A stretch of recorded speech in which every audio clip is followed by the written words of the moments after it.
ആകാശവാണി. നമസ്കാരം. വാർത്തകൾ വായിക്കുന്നത് സുധിൻ സൈനുദ്ദീൻ.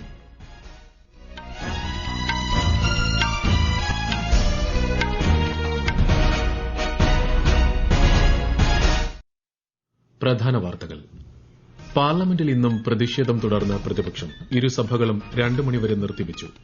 വികസിത് കൃഷി സങ്കൽപ് അഭിയാന്റെ അടുത്ത ഘട്ടം ഒക്ടോബർ 3-ന് ആരംഭിക്കുമെന്ന് കേന്ദ്ര കൃഷിമന്ത്രി ശിവരാജ് സിംഗ് ചൌഹാൻ.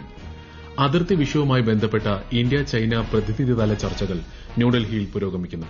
ചൈനീസ് വിദേശകാര്യമന്ത്രി വാങ് യി ഇന്ന് പ്രധാനമന്ത്രി നരേന്ദ്രമോദിയുമായി കൂടിക്കാഴ്ച നടത്തും. നിത്യോപയോഗ സാധനങ്ങളുടെ വിലക്കയറ്റം നിയന്ത്രിക്കാൻ സപ്ലൈകോയ്ക്ക് സാധിക്കുന്നുണ്ടെന്ന് മന്ത്രി ജി.ആർ. അനിൽ. സംസ്ഥാനത്ത് ഈ മാസം 25 മുതൽ ഓണച്ചന്തകൾ ആരംഭിക്കുമെന്നും മന്ത്രി. മഹാരാഷ്ട്ര, കർണാടക തുടങ്ങി വിവിധ സംസ്ഥാനങ്ങളിൽ അതിശക്തമായ മഴയ്ക്ക് സാധ്യതയെന്ന് കേന്ദ്ര കാലാവസ്ഥാ വകുപ്പ്. റഷ്യ യുക്രൈൻ യുദ്ധത്തിന് അതിവേഗം പരിഹാരം കണ്ടെത്തുന്നതിനായി ഇരു രാജ്യങ്ങളിലെയും പ്രസിഡന്റുമാർ ഉടൻ കൂടിക്കാഴ്ച നടത്തുമെന്ന് യുഎസ് പ്രസിഡന്റ് ഡൊണാൾഡ് ട്രംപ്. വാർത്തകൾ വിശദമായി. പാർലമെന്റിൽ ഇന്നും പ്രതിഷേധം തുടർന്ന് പ്രതിപക്ഷം. ഇരുസഭകളും 2 മണിവരെ നിർത്തിവച്ചിരിക്കുകയാണ്. ബീഹാർ തീവ്ര വോട്ടർ പട്ടിക പരിഷ്കരണം ഉൾപ്പെടെയുള്ള വിഷയങ്ങൾ ഉന്നയിച്ചാണ് പ്രതിപക്ഷ പ്രതിഷേധം. വിഷയത്തിൽ അടിയന്തര ചർച്ച ആവശ്യപ്പെട്ട് രാജ്യസഭയിൽ പ്രതിപക്ഷം കൊണ്ടുവന്ന 20 നോട്ടീസുകൾ സഭാ ഉപാധ്യക്ഷൻ ഹരിവംശ് തള്ളിയതോടെയാണ് പ്രതിപക്ഷം പ്രതിഷേധം ശക്തമാക്കിയത്. നടപടിക്രമങ്ങൾ തുടരാൻ അനുവദിക്കണമെന്ന് ഉപാധ്യക്ഷൻ അഭ്യർത്ഥിച്ചെങ്കിലും പ്രതിപക്ഷം വഴങ്ങാത്തതിനെ തുടർന്ന് നടപടികൾ 2 മണിവരെ നിർത്തിവയ്ക്കുകയായിരുന്നു. ലോക്സഭയിലും സമാനമായ പ്രതിഷേധമാണ് അരങ്ങേറിയത്. ചോദ്യോത്തരവേള തടസ്സപ്പെടുത്തരുതെന്ന് സ്പീക്കർ ഓം ബിർള അഭ്യർത്ഥിച്ചെങ്കിലും പ്രതിപക്ഷം വഴങ്ങിയില്ല. തുടർന്ന് 12 മണിവരെ നിർത്തിവച്ച സഭാ നടപടികൾ പുനരാരംഭിച്ചെങ്കിലും പ്രതിഷേധം തുടർന്ന സാഹചര്യത്തിൽ 2 മണിവരെ നിർത്തിവയ്ക്കുകയായിരുന്നു. അതിനിടെ ലോക്സഭയിലെ ഭാഷാ വിവർത്തന സംവിധാനം കശ്മീരി, കൊങ്കണി, സാന്താളി എന്നീ ഭാഷകളിലേക്ക് കൂടി വ്യാപിപ്പിച്ചതായി സ്പീക്കർ സഭയെ അറിയിച്ചു. മലയാളം ഉൾപ്പെടെ 22 ഭാഷകളിലാണ് ഇതോടെ ഈ സേവനം ലഭ്യമാകുന്നത്. വികസിത് കൃഷി സങ്കൽപ് അഭിയാന്റെ അടുത്ത ഘട്ടം ഒക്ടോബർ 3-ന് ആരംഭിക്കുമെന്ന് കേന്ദ്ര കൃഷിമന്ത്രി ശിവരാജ് സിംഗ് ചൌഹാൻ. ഒക്ടോബർ 18 വരെ ക്യാമ്പയിൻ തുടരുമെന്നും അദ്ദേഹം ലോക്സഭയിൽ ചോദ്യോത്തരവേളയിൽ പറഞ്ഞു. കർഷകരും കാർഷിക മേഖലയിലെ വിദഗ്ധരും തമ്മിൽ നേരിട്ടുള്ള ആശയവിനിമയം പ്രോത്സാഹിപ്പിക്കുകയാണ് വികസിത് കൃഷി സങ്കൽപ് അഭിയാനിലൂടെ ലക്ഷ്യമിടുന്നത്. കൃഷി ശാസ്ത്രജ്ഞരും ഉദ്യോഗസ്ഥരും ഗ്രാമങ്ങളിലെത്തി കർഷകരുമായി നേരിട്ട് സംവദിക്കുമെന്നും ഭക്ഷ്യോൽപാദനം വർദ്ധിപ്പിക്കുന്നതിനുള്ള പുതിയ സാങ്കേതിക വിദ്യകളെക്കുറിച്ച് കർഷകരെ ബോധവൽക്കരിക്കുമെന്നും കേന്ദ്രമന്ത്രി വ്യക്തമാക്കി. और ये विकसित कृषि संकल्प अभियान 3 अक्टूबर से 18 अक्टूबर तक फिर विकसित कृषि संकल्प अभियान प्रारंभ होगा.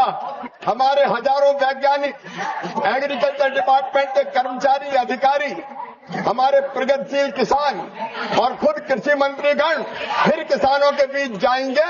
अब ये सरकार कृषि भवन से नहीं चलेगी, ये सरकार खेतों से चलेगी. എൻഡിഎ പാർലമെന്ററി പാർട്ടി യോഗം ഇന്ന് ന്യൂഡൽഹിയിൽ ചേർന്നു. യോഗത്തിൽ പ്രധാനമന്ത്രി നരേന്ദ്രമോദി എൻഡിഎയുടെ ഉപരാഷ്ട്രപതി സ്ഥാനാർത്ഥി സി.പി. രാധാകൃഷ്ണനെ പരിചയപ്പെടുത്തുകയും അദ്ദേഹത്തിന് ആശംസകൾ നേരുകയും ചെയ്തു. പ്രതിപക്ഷ എംപിമാർ ഉൾപ്പെടെ ശ്രീ സി.പി. രാധാകൃഷ്ണനെ ഏകകണ്ഠമായി തിരഞ്ഞെടുക്കണമെന്ന് പ്രധാനമന്ത്രി അഭ്യർത്ഥിച്ചതായി യോഗത്തിന് ശേഷം കേന്ദ്ര പാർലമെന്ററി കാര്യമന്ത്രി കിരൺ റിജിജു മാധ്യമങ്ങളോട് പറഞ്ഞു. हम चाहते हैं कि एक साथ मिलकर के उपराष्ट्रपति जी का चुनाव में सर्वसम्मति से राधाकृष्णन जी का सपोर्ट करें तो हमारा लोकतंत्र के लिए भी, हमारा देश के लिए भी और राज्यसभा को संचालन करने में भी बहुत उपयोगी होगी. तो पार्लियामेंट्री पार्टी के बैठक में सब पार्टी ने आदरणीय प्रधानमंत्री जी को भी धन्यवाद दिया कि बहुत ही अच्छा इंसान को उपराष्ट्रपति जी का चुनाव के लिए उम्मीदवार के रूप में उतारा गया है. ഉപരാഷ്ട്രപതി തെരഞ്ഞെടുപ്പിനായി ശ്രീ സി.പി. രാധാകൃഷ്ണൻ നാളെ നാമനിർദ്ദേശ പത്രിക നൽകും. ഇന്ത്യ ചൈന അതിർത്തി വിഷയവുമായി ബന്ധപ്പെട്ട 24ാമത് പ്രത്യേക പ്രതിനിധിതല ചർച്ചകൾ ന്യൂഡൽഹിയിൽ പുരോഗമിക്കുന്നു. ദേശീയ സുരക്ഷാ ഉപദേഷ്ടാവ് അജിത് ഡോവലിന്റെയും ചൈനീസ് വിദേശകാര്യമന്ത്രി വാങ് യിയുടെയും നേതൃത്വത്തിലാണ് ചർച്ച.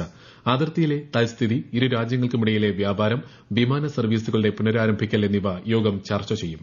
പ്രധാനമന്ത്രി നരേന്ദ്രമോദിയുമായും ചൈനീസ് വിദേശകാര്യമന്ത്രി ഇന്ന് കൂടിക്കാഴ്ച നടത്തും. വിദേശകാര്യമന്ത്രി എസ് ജയശങ്കറുമായി അദ്ദേഹം ഇന്നലെ കൂടിക്കാഴ്ച നടത്തിയിരുന്നു. അതിർത്തി പ്രദേശങ്ങളിൽ സമാധാനവും ശാന്തിയും നിലനിർത്താൻ ഇരുപക്ഷത്തു നിന്നുമുണ്ടാവുന്ന ശ്രമങ്ങളാണ് ഉഭയകക്ഷി ബന്ധങ്ങളുടെ അടിസ്ഥാനമെന്ന് കേന്ദ്രമന്ത്രി പറഞ്ഞു. പ്രധാനമന്ത്രി നരേന്ദ്രമോദിയുടെ ചൈന സന്ദർശനത്തിന് പിന്നാലെയാണ് ചൈനീസ് വിദേശകാര്യമന്ത്രിയുടെ ഇന്ത്യാ സന്ദർശനം. വിദേശകാര്യമന്ത്രി എസ് ജയശങ്കറിന്റെ 3 ദിവസത്തെ റഷ്യ സന്ദർശനത്തിന് ഇന്ന് തുടക്കം. നാളെ മോസ്കോയിൽ നടക്കുന്ന ഇന്ത്യ റഷ്യ ഇന്റർ ഗവൺമെന്റൽ കമ്മീഷന്റെ 26ാമത് സമ്മേളനത്തിന് ശ്രീ ജയശങ്കർ സഹ അധ്യക്ഷത വഹിക്കും. റഷ്യൻ വിദേശകാര്യമന്ത്രി സെർജി ലാവ്റോവുമായും അദ്ദേഹം കൂടിക്കാഴ്ച നടത്തും. ഇരു രാജ്യങ്ങൾക്കുമിടയിലെ ഉഭയകക്ഷി ബന്ധവും പ്രാദേശിക ആഗോള വിഷയങ്ങളിലെ കാഴ്ചപ്പാടുകളും ഇരു നേതാക്കളും ചർച്ച ചെയ്യും. ഇന്ത്യ റഷ്യ ബിസിനസ് ഫോറത്തെയും ശ്രീ ജയശങ്കർ അഭിസംബോധന ചെയ്യും. ആക്സിയം 4 ദൌത്യത്തിന്റെ ഭാഗമായി അന്താരാഷ്ട്ര ബഹിരാകാശ നിലയത്തിലെത്തിയ ആദ്യ ഇന്ത്യക്കാരനായ വ്യോമസേന ഗ്രൂപ്പ് ക്യാപ്റ്റൻ ശുഭാൻഷു ശുക്ല പ്രധാനമന്ത്രി നരേന്ദ്രമോദിയുമായി കൂടിക്കാഴ്ച നടത്തി. ബഹിരാകാശ യാത്രയിലെ അനുഭവങ്ങൾ, ശാസ്ത്ര സാങ്കേതിക മേഖലയിലെ പുരോഗതി, ഗഗൻയാൻ ദൌത്യം തുടങ്ങി വിവിധ വിഷയങ്ങൾ ചർച്ച ചെയ്തതായി പ്രധാനമന്ത്രി സമൂഹമാധ്യമത്തിൽ കുറിച്ചു. ഈ വാർത്തകൾ ആകാശവാണിയിൽ നിന്ന്. ആകാശവാണി വാർത്തകളും വാർത്താ അധിഷ്ഠിത പരിപാടികളും all India radio news Thiruvananthapuram YouTube ചാനലിലും at all India radio news Thiruvananthapuram Facebook പേജിലും AIR ന്യൂസ് _ ഇൻസ്റ്റഗ്രാം അക്കൌണ്ടിലും at AIR news _TVM X ഹാൻഡിലും ലഭ്യമാണ്. വിപണിയിലെത്തുന്ന സാധാരണക്കാർക്ക് ആശ്വാസം നൽകാൻ കഴിയണമെന്നതാണ് സംസ്ഥാന സർക്കാരിന്റെ നിലപാടെന്ന് മന്ത്രി GR അനിൽ. നിത്യോപയോഗ സാധനങ്ങളുടെ വിലക്കയറ്റം നിയന്ത്രിക്കാൻ സപ്ലൈകോയ്ക്ക് സാധിക്കുന്നതായി മന്ത്രി പറഞ്ഞു. സപ്ലൈകോ ശബരി ബ്രാൻഡിൽ 5 പുതിയ ഉൽപ്പന്നങ്ങൾ പുറത്തിറക്കുന്ന ചടങ്ങ് എറണാകുളത്ത് ഉദ്ഘാടനം ചെയ്യുകയായിരുന്നു മന്ത്രി. സംസ്ഥാനത്ത് ഈ മാസം 25 മുതൽ ഓണച്ചന്തകൾ ആരംഭിക്കുമെന്നും അദ്ദേഹം അറിയിച്ചു. ഒരു ഇടവേളയ്ക്ക് ശേഷം മാർക്കറ്റിന് നന്നായി സ്വാധീനിക്കാൻ സപ്ലൈകോയുടെ ഈ ഓണക്കാലത്ത് കഴിഞ്ഞു എന്നതാണ് സന്തോഷം പകരുന്ന ഒരു കാര്യം. ഇതിന്റെ നഷ്ടലാഭത്തിന്റെ കണക്കുകളല്ല ഞങ്ങൾ പറയാറുള്ളത്. സപ്ലൈകോ നൽകുന്ന സേവന സർവീസ് മാർക്കറ്റിലെത്തുന്ന ലക്ഷോപലക്ഷം വരുന്ന സാധാരണക്കാരെ നന്നായി സഹായിക്കുന്നു എന്നുള്ളതാണ് ഏറ്റവും പ്രത്യേകതയാർന്ന പ്രവർത്തനം. പ്രധാനമന്ത്രി നരേന്ദ്രമോദി ആകാശവാണിയിലൂടെ ജനങ്ങളുമായി ആശയങ്ങൾ പങ്കുവയ്ക്കുന്ന പ്രതിമാസ റേഡിയോ പ്രഭാഷണ പരിപാടി മൻ കി ബാത് ഈ മാസം 31-ന്.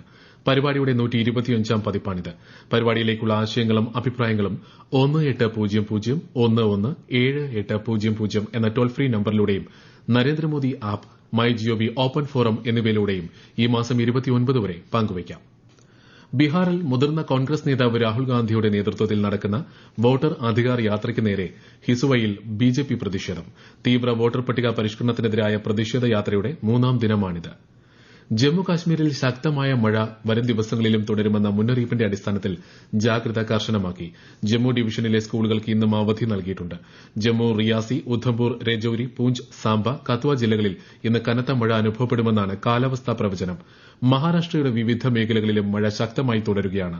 മുംബൈ നഗരത്തിൽ കനത്ത മഴ തുടരുമെന്ന പ്രവചനങ്ങളുടെ അടിസ്ഥാനത്തിൽ സ്കൂളുകൾക്കും കോളേജുകൾക്കും അവധി പ്രഖ്യാപിച്ചു. ഛത്രപതി സംഭാജി നഗർ, മറാത്ത്വാഡ മേഖലകളിൽ വെള്ളപ്പൊക്ക ഭീഷണി നിലനിൽക്കുകയാണ്. 1000-ലേറെ ഗ്രാമങ്ങളെ മഴക്കെടുതി സാരമായ രീതിയിൽ ബാധിച്ചിട്ടുണ്ട്. നാന്ദേഡ് ജില്ലയിൽ വെള്ളപ്പൊക്കത്തിൽ 5 മരണം റിപ്പോർട്ട് ചെയ്തു. കർണാടക, ഗുജറാത്ത്, മധ്യ മഹാരാഷ്ട്ര, കൊങ്കൺ, ഗോവ മേഖലകളിൽ അതിതീവ്ര മഴ തുടരുമെന്നാണ് കേന്ദ്ര കാലാവസ്ഥാ വകുപ്പിന്റെ മുന്നറിയിപ്പ്. ഡൽഹി മേഖലയിൽ യമുന നദിയിലെ ജലനിരപ്പ് അപകടകരമായ നിലയിലേക്ക് ഉയരുന്നു. ഹഥ്നിക്കോണ്ട് അണക്കെട്ടിൽ നിന്നുള്ള വെള്ളം തുറന്നുവിട്ടതാണ് ജലനിരപ്പ് ഉയരാൻ കാരണം. ഡൽഹി മുഖ്യമന്ത്രി രേഖ ഗുപ്ത യമുന ബസാർ പ്രദേശത്തെ ജനവാസ മേഖല സന്ദർശിച്ചു. ദേശീയ തലസ്ഥാനത്ത് വെള്ളപ്പൊക്ക സാഹചര്യമില്ലെന്നും സ്ഥിതിഗതികൾ നിയന്ത്രണ വിധേയമാണെന്നും മുഖ്യമന്ത്രി മാധ്യമങ്ങളോട് പറഞ്ഞു. റഷ്യ യുക്രൈൻ യുദ്ധത്തിന് അതിവേഗം പരിഹാരം കണ്ടെത്തുന്നതിനായി ഇരു രാജ്യങ്ങളിലെയും പ്രസിഡന്റുമാർ ഉടൻ കൂടിക്കാഴ്ച നടത്തുമെന്ന് US president Donald Trump. Ukraine president Volodymyr Zelensky, ഉന്നത യൂറോപ്യൻ നേതാക്കൾ തുടങ്ങിയവരുമായി കഴിഞ്ഞ ദിവസം വൈറ്റ് ഹൌസിൽ നടത്തിയ ചർച്ചയ്ക്ക് ശേഷം റഷ്യൻ പ്രസിഡന്റ് വ്ളാഡിമിർ പുടിനുമായി സംസാരിച്ചതായും ട്രംപ് അറിയിച്ചു. പുടിൻ സെലൻസ്കി ചർച്ചകൾക്ക് അമേരിക്ക, റഷ്യ, യുക്രൈൻ ത്രികക്ഷി സമ്മേളനം നടത്താനും തീരുമാനമായിട്ടുണ്ട്. റഷ്യ യുക്രൈൻ യുദ്ധം അവസാനിപ്പിക്കുന്നതിനായി നടത്തിയ നിർണായക നീക്കങ്ങളിൽ US പ്രസിഡന്റ് ഡൊണാൾഡ് ട്രംപിനെ പ്രശംസിച്ച് യൂറോപ്യൻ നേതാക്കൾ. യുക്രൈൻ പ്രസിഡന്റ് വളോഡിമിർ സെലൻസ്കിയുമായി ചർച്ച നടത്തിയ ട്രംപിന്റെ നീക്കം ചരിത്രപരമാണെന്ന് ബ്രിട്ടീഷ് പ്രധാനമന്ത്രി കിയർ സ്റ്റാമർ പറഞ്ഞു. റഷ്യൻ പ്രസിഡന്റിന്റെ വ്ളാഡിമിർ പുടിനെ സമവായ ചർച്ചയിലേക്ക് ക്ഷണിച്ചതിൽ നാറ്റോ മേധാവി മാർക്ക് റൂത്ത് ട്രംപിനെ പ്രശംസിച്ചു. പ്രധാന വാർത്തകൾ വീണ്ടും. പാർലമെന്റിൽ ഇന്നും പ്രതിഷേധം തുടർന്ന് പ്രതിപക്ഷം. ഇരുസഭകളും 2 മണിവരെ നിർത്തിവച്ചു. വികസിത് കൃഷി സങ്കൽപ് അഭിയാന്റെ അടുത്ത ഘട്ടം ഒക്ടോബർ 3-ന് ആരംഭിക്കുമെന്ന് കേന്ദ്ര കൃഷിമന്ത്രി ശിവരാജ് സിംഗ് ചൌഹാൻ.